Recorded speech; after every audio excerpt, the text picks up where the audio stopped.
Hello viewers, আসসালামু আলাইকুম। Dream job প্রিপারেশনের পক্ষ থেকে সবাইকে স্বাগতম। আজকে দেখব আমরা পিএসসি নির্ধারিত 11 জন কবি ও সাহিত্যিক নিয়ে গুরুত্বপূর্ণ প্রশ্ন ও সমাধান। চলুন শুরু করা যাক। প্রথমেই আমরা শুরু করব ঈশ্বরচন্দ্র বিদ্যাসাগর নিয়ে।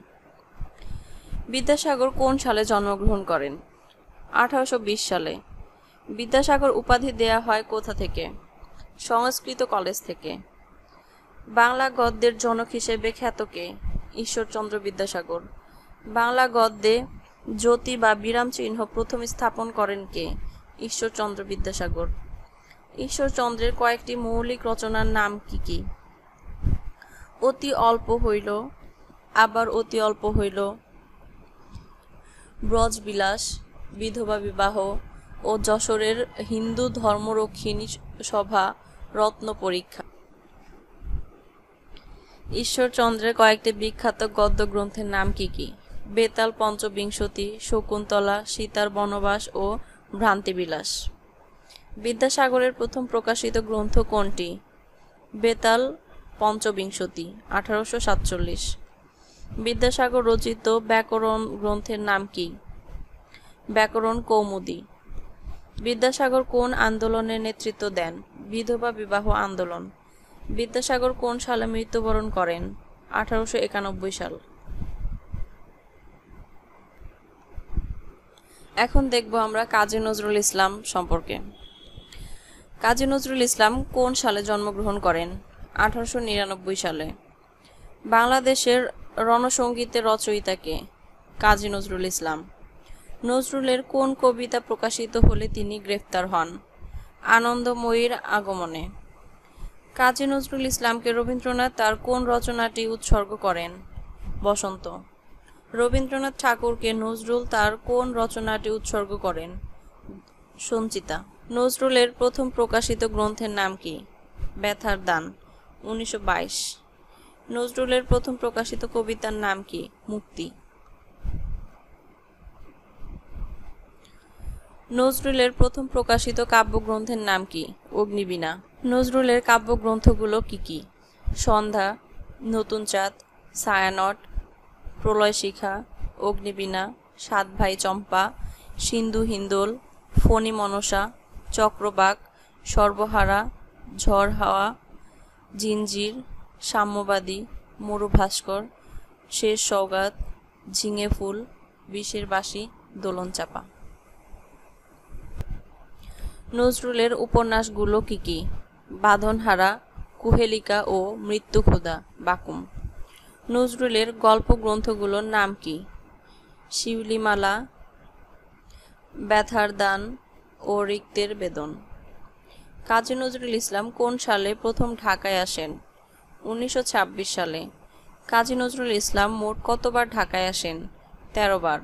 কাজী নজরুল ইসলাম কোন সালে মৃত্যুবরণ করেন? 1976 সালে। এখন দেখব আমরা কায়কোবাদ নিয়ে আসা প্রশ্ন ও উত্তর। কায়কোবাদের প্রকৃত নাম কি? কাজেম আল কোরেশি। কায়কোবাদের বিখ্যাত কাব্যগ্রন্থগুলোর নাম কি কি? মহাশ্মশান, অশ্রুমালা, বিরহ বিলাপ, কুসুম কানন, শিব মন্দির ও অমেয়ধারা। কোন ঘটনা অবলম্বনে কায়কোবাদের মহাশ্মশান মহাকাব্যটি রচিত হয়? পানিপথের তৃতীয় যুদ্ধের কাহিনী অবলম্বনে, 1761 সালে। বাঙালি মুসলমান কবিদের মধ্যে প্রথম মহাকাব্য রচনা করেন কে? কায়কোবাদ। কায়কোবাদের রচিত কবিতার নাম কি? বাংলা আমার।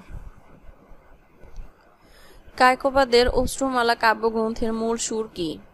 প্রেম বেদনা, আবেগ ও আনন্দ বিরহ। এখন দেখব আমরা পল্লীকবি জসিমউদ্দিন সম্পর্কে। জসিমউদ্দিন কোথায় জন্মগ্রহণ করেন? মাতুলালয়, তাম্বুলখানা গ্রাম, ফরিদপুর। জসিমউদ্দিনের উপাধি কি? পল্লীকবি। জসিমউদ্দিন ছাত্র থাকা অবস্থায় তার কোন কবিতা কলকাতা বিশ্ববিদ্যালয়ের মাধ্যমিক পাঠ্যে তালিকাভুক্ত করা হয়? কবর কবিতা। কবর কবিতাটি জসিমউদ্দিনের কোন কাব্যগ্রন্থের অন্তর্ভুক্ত? রাখালি। জসিমউদ্দিনের কবর কবিতাটি কোন পত্রিকায় ছাপা হয়? কল্লোল পত্রিকায়। জসিমউদ্দিনের বিখ্যাত কাব্যগ্রন্থগুলো কি কি?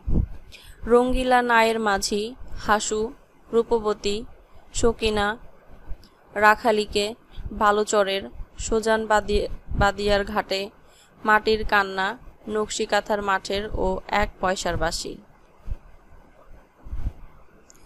জসিমউদ্দিনের রচিত নাটকগুলো কি কি? পদ্মাপার, বেদের মেয়ে, মধুমালা, পল্লীবধূ ও গ্রামের মায়া। জসিমউদ্দিনের রচিত একমাত্র উপন্যাসের নাম কি? বোবা কাহিনী, 1964। নকশিকাঁথার মাঠ কাব্যগ্রন্থটি কত সালে প্রকাশিত হয়? 1929 সালে। নকশিকাঁথার মাঠ কাব্যগ্রন্থটি ইংরেজি অনুবাদের নাম কি? Field of the embroidery quilt. নকশিকাঁথার মাঠ কাব্যগ্রন্থটির ইংরেজি অনুবাদকের নাম কি? E.M. মরফোর্ড। জসিমউদ্দিনের ছদ্মনাম কি? জমির উদ্দিন মোল্লা। জসিমউদ্দিন কত সালে 21শে পদক পান? 1976 সালে। এখন দেখব আমরা দীনবন্ধু মিত্র সম্পর্কে। নীলকরদের অত্যাচার অবলম্বনে রচিত দীনবন্ধু মিত্রের নাটকের নাম কি? নীলদর্পণ, 1860। দীনবন্ধু মিত্রের কাব্যগ্রন্থ কি কি? সুরধুনী কাব্য ও দ্বাদশ কবিতা।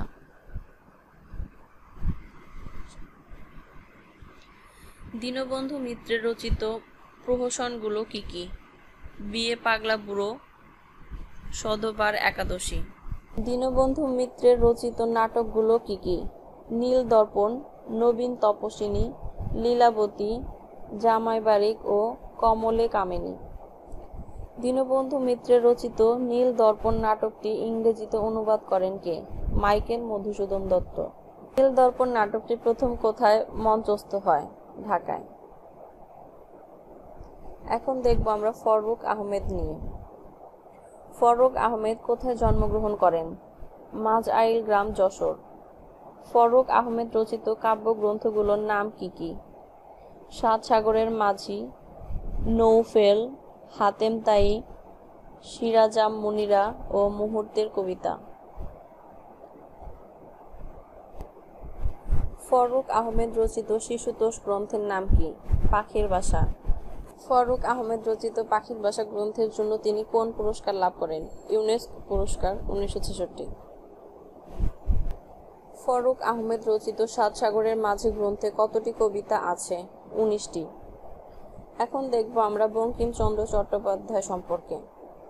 বঙ্কিমচন্দ্র চট্টোপাধ্যায় রচিত প্রথম কাব্যগ্রন্থের নাম কি? ললিতা তথা মানস। বঙ্কিমচন্দ্র চট্টোপাধ্যায় রচিত প্রথম বাংলা উপন্যাসের নাম কি? দুর্গেশ নন্দিনী, 1865। বঙ্কিমচন্দ্র চট্টোপাধ্যায়ের উপন্যাসগুলো কি কি?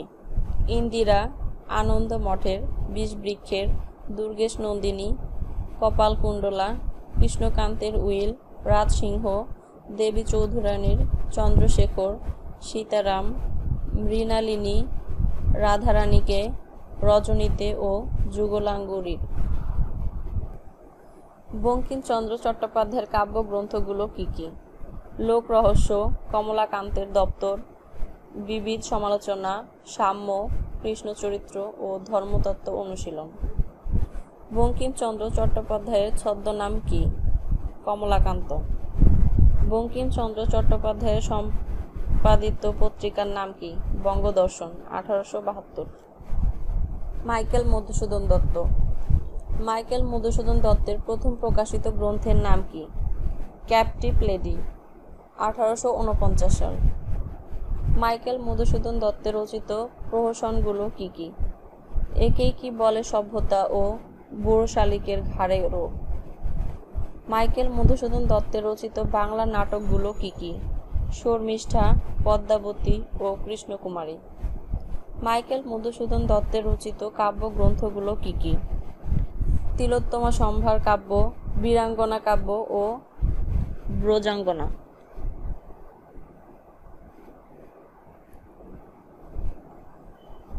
মাইকেল মধুসূদন দত্তের রচিত অমর মহাকাব্যের নাম কি? মেঘনাদ বধ কাব্য। বীরাঙ্গনা কাব্যটি কোন ধরনের কাব্য? পত্রকাব্য, 11টি পত্র রয়েছে। অমিত্রাক্ষর ছন্দের প্রবর্তক কে? মাইকেল মধুসূদন দত্ত। মীর মোশাররফ হোসেন। মীর মোশাররফ হোসেন সম্পাদিত পত্রিকা দুটির নাম কি কি? আজিজন নেহার ও হিতকারী। মীর মোশাররফ হোসেনের প্রথম গ্রন্থ কোনটি? রত্নবতী। মীর মোশাররফ হোসেনের নাটকগুলো কি কি?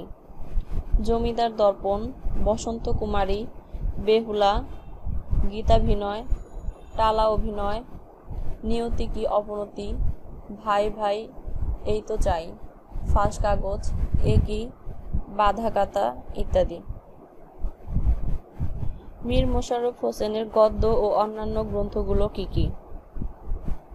রত্নবতী, বিষাদ সিন্ধু, গোজীবন, উদাসীন পথিকের মনের কথা, তহমিনা, রাজিয়া খাতুন, ইসলামের জয়, মৌলুদ শরীফ, গোড়াই ব্রিজ, পঞ্চনারী, বিবি খোদেজার বিবাহ, মদিনার গৌরব ও মুসলমানের বাংলা শিক্ষা। মীর মোশাররফ হোসেনের একমাত্র প্রহসন কি? এর কি উপায়? মীর মোশাররফ হোসেনের আত্মজীবনীমূলক উপন্যাসের নাম কি? গাজী মিয়ার বস্তানি। মীর মোশাররফ হোসেনের আত্মজীবনীমূলক গ্রন্থ কি কি? আমার জীবনী ও কুলসুম জীবনী। মীর মোশাররফ হোসেনের ছদ্মনাম কি ছিল? গাজী মিয়া। এবার দেখব আমরা বিশ্বকবি রবীন্দ্রনাথ ঠাকুর নিয়ে গুরুত্বপূর্ণ প্রশ্ন ও সমাধান। রবীন্দ্রনাথ ঠাকুর তার পিতামাতার কততম সন্তান? তিনি তার মা বাবার চতুর্দশ সন্তান। কত বছর বয়সে রবীন্দ্রনাথ ঠাকুরের প্রথম কবিতা প্রকাশিত হয়? 13 বছর বয়সে। রবীন্দ্রনাথ ঠাকুরের প্রথম প্রকাশিত কাব্যগ্রন্থের নাম কি? কবি কাহিনী। রবীন্দ্রনাথ ঠাকুরের প্রথম প্রকাশিত নাটকের নাম কি? বাল্মীকি প্রতিভা। রবীন্দ্রনাথ ঠাকুরের প্রথম প্রকাশিত কাব্যগ্রন্থে উপন্যাসের নাম কি? বউ ঠাকুরানীর হাট। রবীন্দ্রনাথ ঠাকুরের প্রথম প্রকাশিত ছোট গল্পের নাম কি? ভিখারিণী।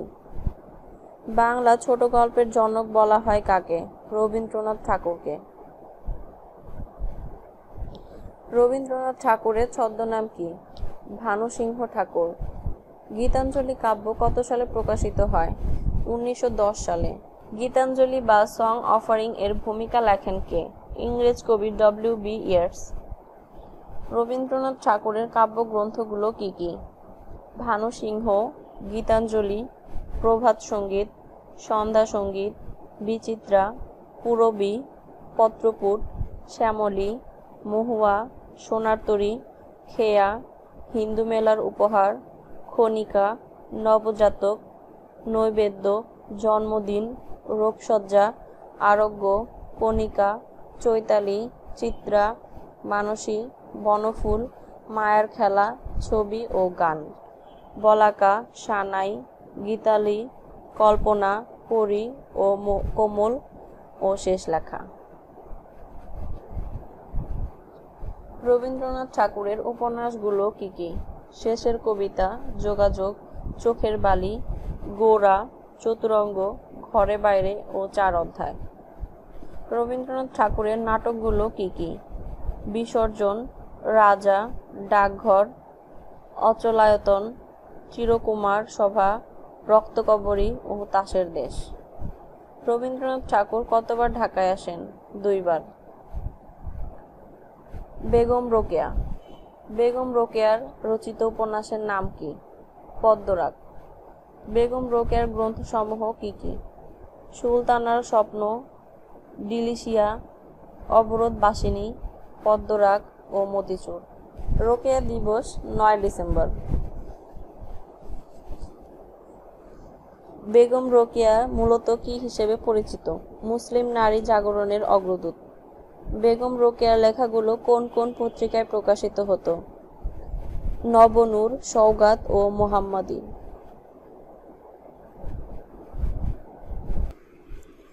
আমাদের ভিডিওটি যদি ভালো লেগে থাকে তাহলে ড্রিম জব প্রিপারেশন চ্যানেলটি সাবস্ক্রাইব করুন।